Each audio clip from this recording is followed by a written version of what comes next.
Awal bulan Zulkhodah, tahun ke-6 Hijriah, Nabi Muhammad bersama 1.400 sahabatnya bergerak menuju Mekah dalam rangka menjalankan ibadah umroh. Rombongan besar tersebut membawa 70 ekor unta sebagai hewan kurban. Para sahabat Nabi sangat antusias mengikuti perjalanan ke Mekah, terutama kaum muhajirin yang telah lama meninggalkan kota kelahirannya. Namun, perjalanan mereka terhenti di wilayah Hudaybiyah, 22 km arah barat kota Mekah. Di Hudaybiyah, beberapa orang Quraisy bertanya tentang keperluan rombongan Nabi datang ke Mekah. Utusan Nabi Muhammad menjelaskan bahwa kedatangan mereka bukan dalam rangka penyerbuan, tetapi untuk menjalankan ibadah umroh, menyembelih kurban, dan setelah itu kembali ke Madinah.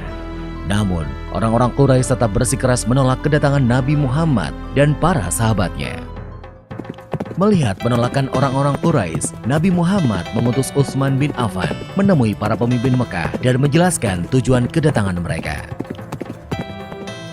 Utsman bin Affan diperlakukan dengan baik oleh para pemimpin Mekah.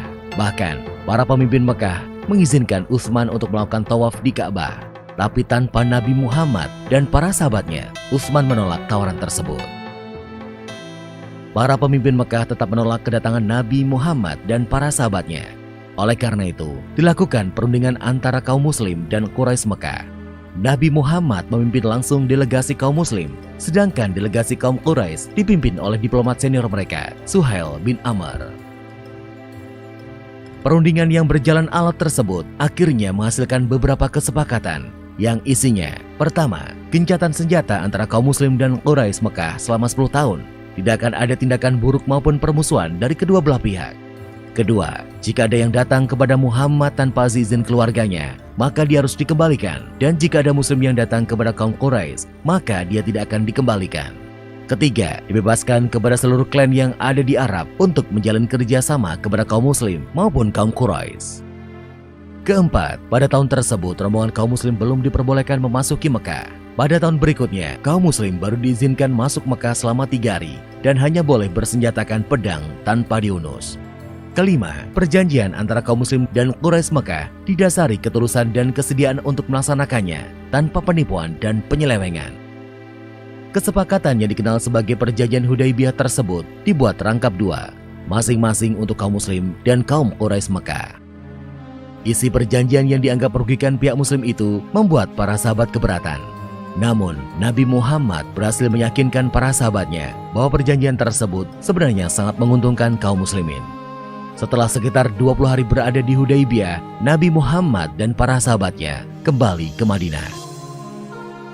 Dalam perkembangannya, seperti yang tercantum dalam isi perjanjian, 2 suku yang saling berperang, yaitu suku Khuza'ah dan suku Bakr, menjatuhkan pilihan mereka.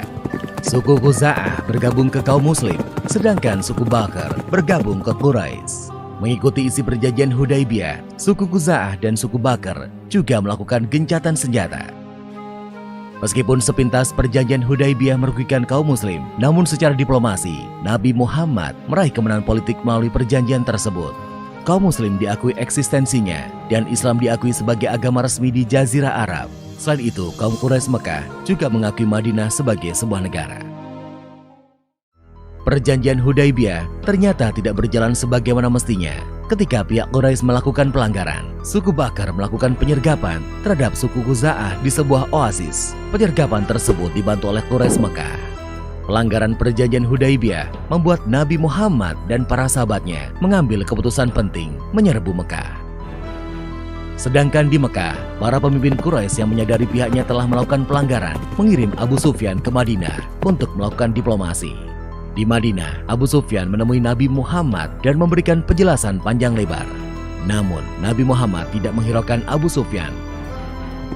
Selain bertemu Nabi Muhammad, Abu Sufyan sempat menemui Abu Bakar, Umar bin Khattab, dan Ali bin Abi Thalib. Namun, tetap saja Abu Sufyan gagal menemukan jalan keluar. Didera putus asa, Abu Sufyan pun kembali ke Mekah. Setelah bertahun-tahun, jumlah pengikut Nabi Muhammad semakin besar.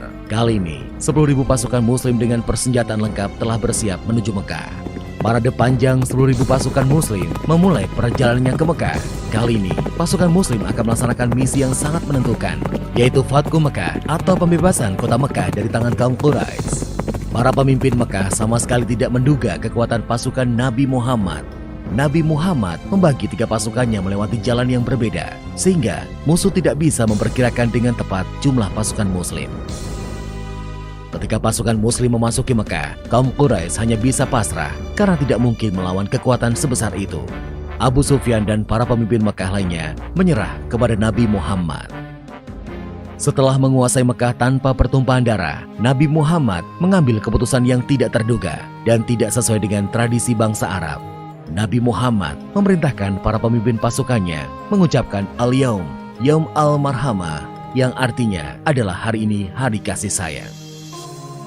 Nabi Muhammad mengampuni semua penduduk Mekah dan melarang pasukannya melakukan pertumpahan darah.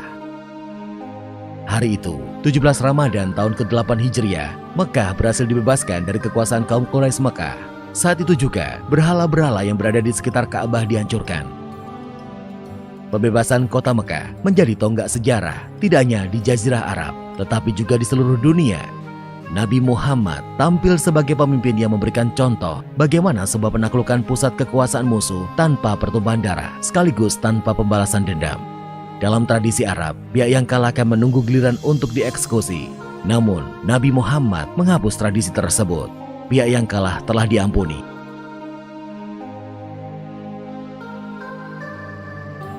Setelah Ka'bah dibersihkan dari berbagai jenis berhala, Bilal pun diperintahkan Nabi untuk mengumandangkan azan.